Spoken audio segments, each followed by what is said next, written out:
With programs returning to campus in the coronavirus pandemic, over the last few days, it's been reported that 23 Clemson football players have tested positive for COVID-19, and a large number of LSU football players have been placed in quarantine to curb the spread of the virus. Kansas State has suspended football workouts for 2 weeks after some tests came back positive. As of now, the college football season is slated to start as scheduled. Marcus, I'm so glad that we have you with us today. Obviously, you played college football at the highest level at LSU. You cover college football for us here at ESPN and the SEC network. Do you think players should have an equal say on this season in what should happen?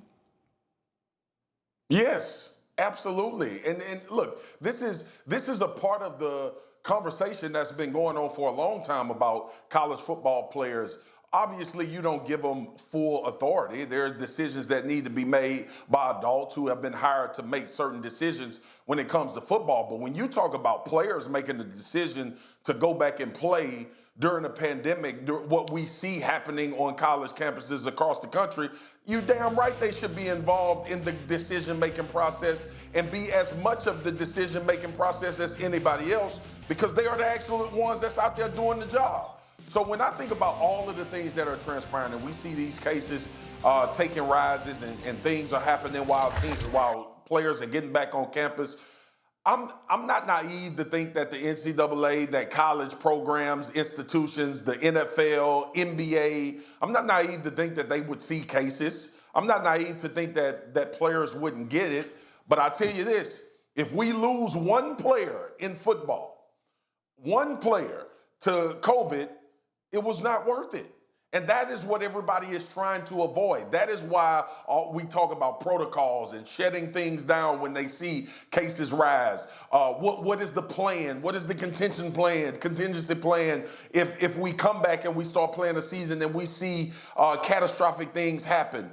What are we going to do about parents that are concerned about these athletes going back on campus and playing in the midst of a pandemic? Ohio State giving waivers for players and parents to sign. All of these precautionary things are to avoid a possibility of the worst possible outcome.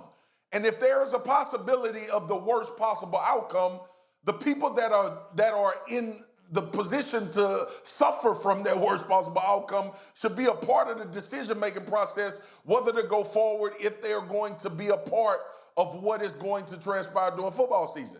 It is simple as that. Is that to say there shouldn't be a football season? No. Is it to say that we aren't risking things regardless of playing football or not? No.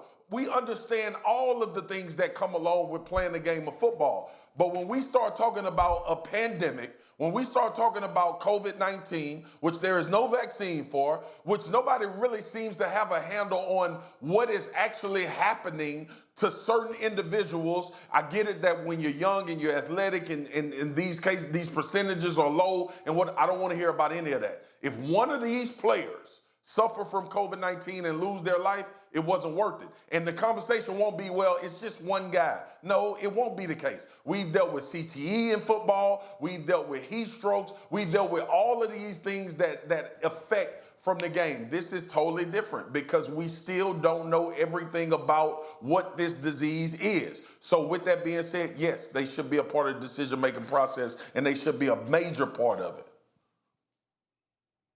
Well, I don't want to steal a line. I know you watch them Austin Power movies, Marcus, and you hear Dr. Evil, and you see the commercial, and he was saying, how about no? And that's exactly where I am, as it pertains to the specificity of the question. Should college football players have, quote, unquote, equal say on playing this season?